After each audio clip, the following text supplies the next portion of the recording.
Hello everyone, Pat Ryan here. When Joe asked me to take part in this, to tell some stories to you, I was delighted to do it. Like all of you, I've so many fond memories of Towersey. And I'm sorry that we can't get together for real, but here we are now. Virtually is better than anything this year, I suppose. And I better get to work. Here are a couple of stories, and I hope you enjoy them.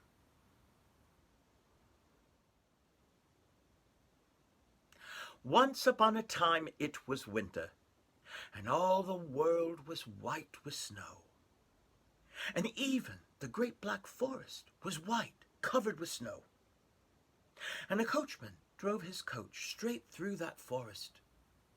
A white coach trimmed with gold, pulled by 6 white horses. And within the coach there sat a man and a woman, a very important man and woman, the Count and the Countess. Husband and wife they were, fine people. And as they rode along on their journey through the forest, they looked out the window of their coach, and they saw the snow falling from the sky. They saw the snow pile up on the ground. They saw the world turned white with snow. And as they looked upon the snow, the Count spoke, and he said to his wife, the Countess, he said, "Do you know what I wish, my dear? Do you know what I wish? I wish that we had a child. I wish that we had a little girl with skin as white as snow. That's what I wish." The Countess said nothing. The coach continued through the great black forest, and the snow continued to fall, and the Count and the Countess, as they went along, they looked out the window of the coach, and eventually they saw 7 black ravens fly across the sky. And when they saw the ravens, the Count said to the Countess, he said, "Do you know what I wish, my dear? Do you know what I wish? I wish that we had a child. I wish that we had a daughter, a little girl, with skin as white as snow and hair as black as the raven's wing. That's what I wish." The Countess said nothing. Well, on the coach went through the snow, through the forest. And the Count and the Countess watched the world go by, and as they looked out the window, they saw some huntsmen in that forest. And those huntsmen, they had brought down a deer, and now they made ready to slaughter the deer, to butcher the deer. And as they did so, the red blood of the deer stained the white snow. And as they looked at the red blood on the white snow, the Count said, "Do you know what I wish, my dear? Do you know what I wish? I wish that we had a child. I wish that we had a little girl. I wish we had a daughter with skin as white as snow, hair as black as the raven's wing, and lips as red as blood. That is my wish." The Countess said nothing. Well, on they went, on and on through the great black forest. And as they watched the world go by and looked out of that window, well, they came to a place in the road, in the forest, where they saw a child. Standing there on the road was a little girl.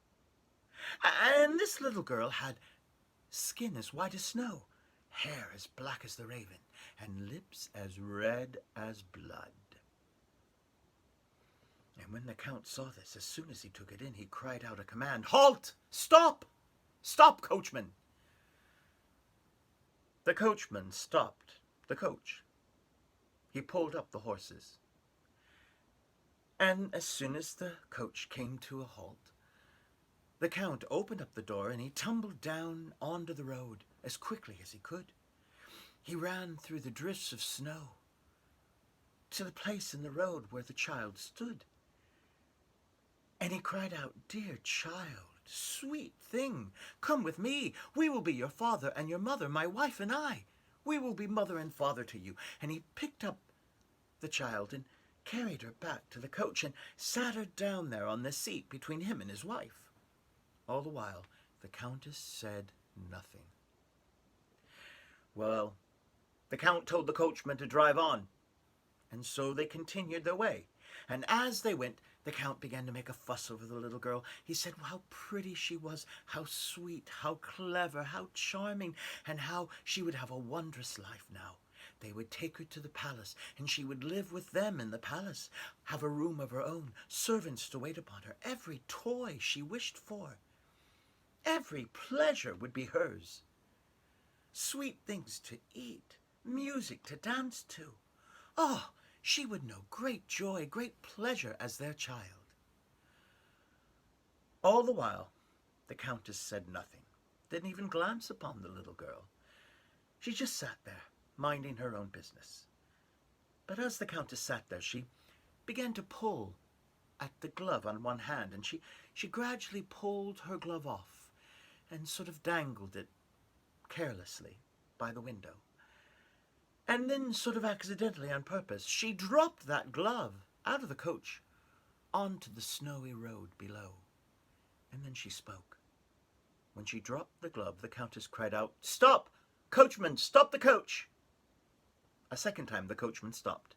And now at last the Countess turned to look at the little girl. And for the first time she spoke to the child. And she said, "My dear, my darling, if we are to be friends, you must do as I ask. Please, go and fetch my glove. The glove that I dropped, go and fetch it." Well, the child did not want to do this. It was so warm and cozy in the coach. And the Count, he was so friendly and so jolly. And, well, the Countess didn't seem so friendly. So she didn't move the child. She stayed there. Again the Countess spoke to her. "My dear, if we are to be friends, you must do what I tell you to do. Now I tell you, go and fetch my glove. Now, please." The little girl would not move. She leaned over towards the Count and held tight to the cushions that she sat upon. And so the Countess addressed her again. And she said, "My dear, if I am to be your mother, you must do what your mother tells you to do. Now do as I say. And I say, go and fetch my glove. Now." Reluctantly, the child stepped down out of the coach back onto the snowy road. And she made her way through the mounds of snow, back to the place in the road where the Countess had dropped the glove. And as the little girl bent over to pick up the glove, as she stooped down to pick up the glove, just at that moment, the Countess spoke. And she cried out, "Coachman, coachman, drive on, and do not stop, no matter who gives the command, no matter what they say. Drive on." The coachman cracked his whip, and he drove the coach away as fast as the horses would go through that snow. And that was fast indeed. And they left the little girl there, standing in the road, alone. As they drove away, the Count and the Countess, they looked out of the window behind them, and they watched as the child stood there in the snow. As she disappeared behind the falling snow, they watched the child vanish. The little girl, who had skin as white as snow, hair as black as the raven, and lips as red as blood. So there you go. I hope you like that story. It is a bit creepy, a bit weird, but I really like it. In Shakespeare's play, The Winter's Tale, early on, a little boy is asked to tell a story.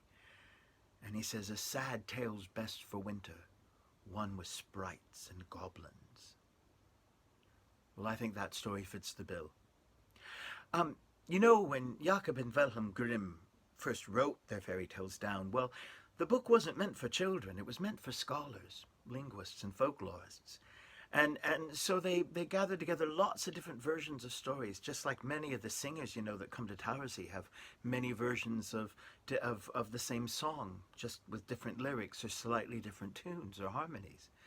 And they kind of patch together their favorite bits to make the story that we know. But if you get a copy of the original book, the one before they started making it into children's stories, you'll find that version I just told. Anyway, I can't leave you with a sad, dark tale. Not at this time of the year, even though it is winter. There's another holiday coming up, so I'll finish with a story that I hope fits the mood of the season we're in. Here we go. A long time ago, my cousin Parky went out for a walk. He went on a walk on a fine winter's morning. Oh, the air was cold and brisk, and snow lay on the ground, all crisp and white and even. And the sky was a bright blue, and the sun a brilliant golden yellow, casting shadows all across the land. Oh, one of those gorgeous winter days you just want to get out and about in.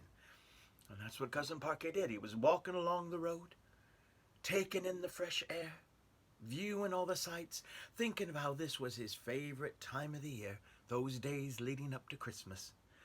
Well, as he walked along, he heard somebody call out in distress. He heard someone shout, "Help! Help! Help!" Well, he looked up, he looked down, he looked all around, he saw nothing, but then he happened to glance over to a mound of snow there at the side of the road, and he saw the most peculiar thing. He saw two ladies' high-heeled shoes sticking there out of the snow, there in a drift of snow, but when he looked closely, it wasn't that the shoes had just sort of been tossed there. No, there were feet inside those shoes. And you could tell that the feet and the legs were wrapped up in silk stockings. Those stripy, fashionable kind, you know. And he also noticed that the legs were sticking out of the snow, and they were kind of framed with this very frilly lace, you know, that you find at the hem of a lady's petticoat. And he realized then suddenly what was happening. "Oh, my goodness gracious me," he said. "Some poor woman has fallen in the snow. Oh, some lady is a damsel in distress, caught in a snowdrift. Well, I must help her out." So Cousin Parky proceeded to go and haul the woman out of the snow.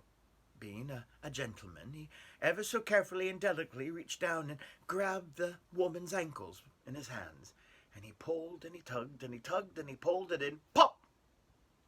Out came this woman, most peculiarly dressed. I mean, she was in an amazing gown. It had every color you could imagine, and covered with rhinestones, and a funny hat on her head that you'd normally wear in the springtime, you know, more of a bonnet with flowers and feathers. Quite overdone considering the time of year that it was. But she smiled at Cousin Parky, and she said, "Oh, Cousin Parky, thank you, thank you. You saved my life, you did." And he said, "You know my name?" She said, "Oh, yes, I can't thank you enough. Of course I know you. I'm the good fairy. I know everything." "Well, you're very welcome. It was my pleasure to help," said Cousin Parky. "Well, you did," said the good fairy, "and I must be getting along. I've a million things to do. I've got to get to the tops of Christmas trees. I've got to go give a hand in the pantomime down in the theater. They're waiting for me.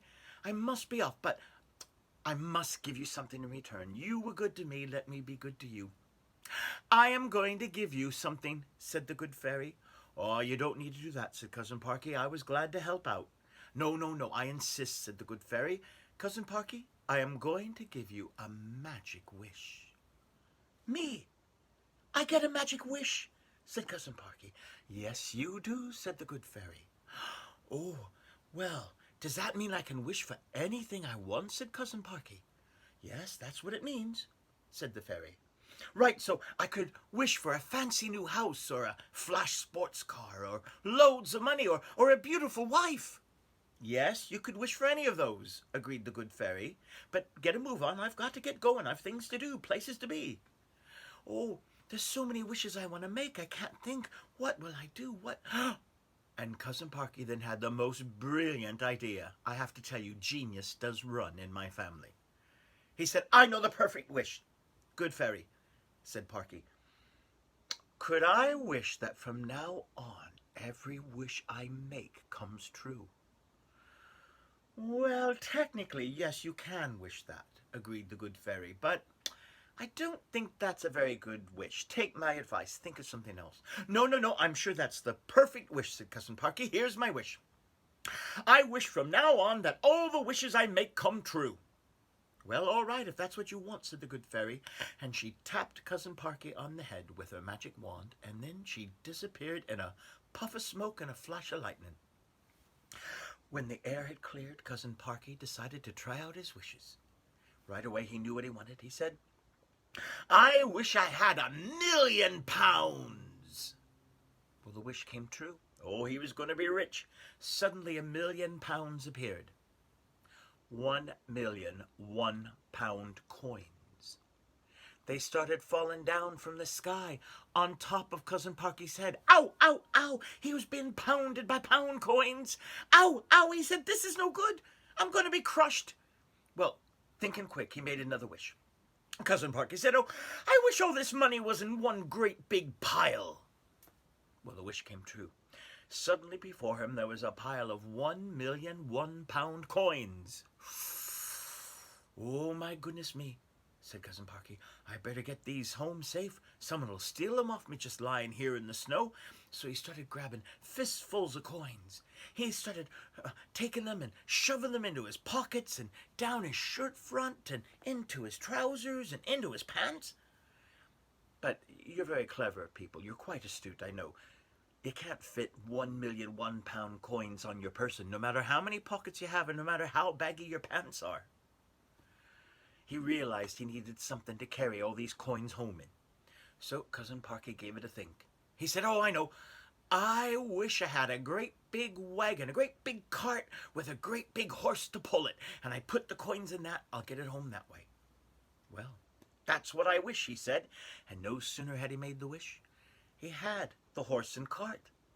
Well, he started throwing the money into the back of the wagon, throwing the money into the cart, fist over fist, and then he thought, "What am I doing? This is 1,000,000 £1 coins. It's going to take me days to load up the cart. I'll use my wish." He said, "I wish all this money was in the back of that wagon." Well, the wish came true. In the blink of an eye, all the pound coins lifted out of the snow and fell down onto the back of that cart. Well, now, as I've said, you're very clever people. You know a million £1 coins is mighty heavy. And it's a bit more than what a wagon normally holds. Carts and wagons weren't made to carry all that metal. Soon the wagon began to creak and to break with the weight of 1,000,000 £1 coins. Why, the wheels began to buckle, and it looked like the whole thing was going to tumble over. And unfortunately, Cousin Parky was right there in its way, and he was going to be at the bottom of the heap. "Oh, my goodness," he said, "this wagon isn't enough. I need more wagons. I need loads more wagons." And he quickly wished, I wish I had 10 more wagons with horses just like this one." Well, the wish came true. He had 10 more wagons pulled by 10 more horses, and they were just like the first one. Each one of them wagons had 1,000,000 £1 coins. And they couldn't take the weight either. All 11 wagons now were buckling from the weight, creaking and cracking, the wheels falling off, and they gradually started to tip over to one side. One hitting the next one, like a stack of dominoes going down, and they were going to go right down on top of Cousin Parky. He was going to be crushed to death. Well, all this wishing was giving him a headache. He said, "Oh, I don't know what to do. I've got such a headache with all this wishing." He says, "Oh, I wish none of this had ever happened." Suddenly, Cousin Parky was out going for a walk on a winter's day. The snow lay all around, crisp and deep. The sky was blue, the golden sun was shining, throwing shadows all around. Robins were singing, wrens were playing in the bushes.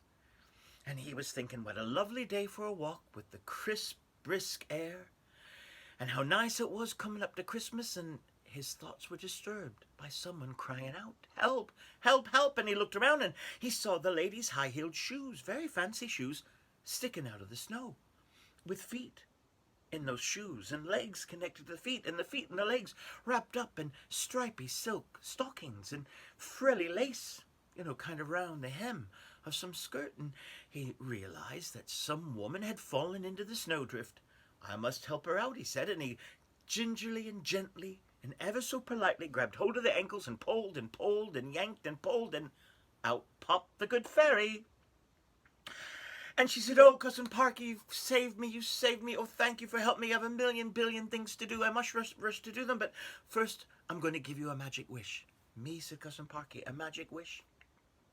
"A wish," said the good fairy. And he said, "You mean I could wish for anything I want?" She said, "Oh, yes." He said, "I could wish for A beautiful wife, a fancy car, a big house, loads of money. Oh, yes, said the good fairy. And Cousin Parky, he said, could I even wish for all my wishes to come true? Oh, yes, said the good fairy.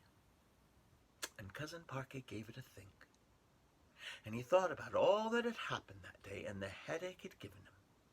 And he thought of the best wish of all, the perfect wish. And he said, good fairy, here is my wish. I would like to wish you a very Merry Christmas. And I suppose this time of year that's the best wish you can make to anyone. And so, I'd like to wish all of you a Merry Christmas. And again, I'd like to thank Joe and all the wonderful people who run Towersy and who got us together this time of the year. I wish them the best. I wish them a good Christmas. And the wish I have is that we can all gather back at Towersy in the right place where we can all hug each other and we can sing our hearts out and dance our feet out at the end of the summer. So maybe I'll see you then. In the meantime, have a great time over the holidays. Sing and dance when you can, and don't forget to tell some stories to each other. Good night. Thanks very much.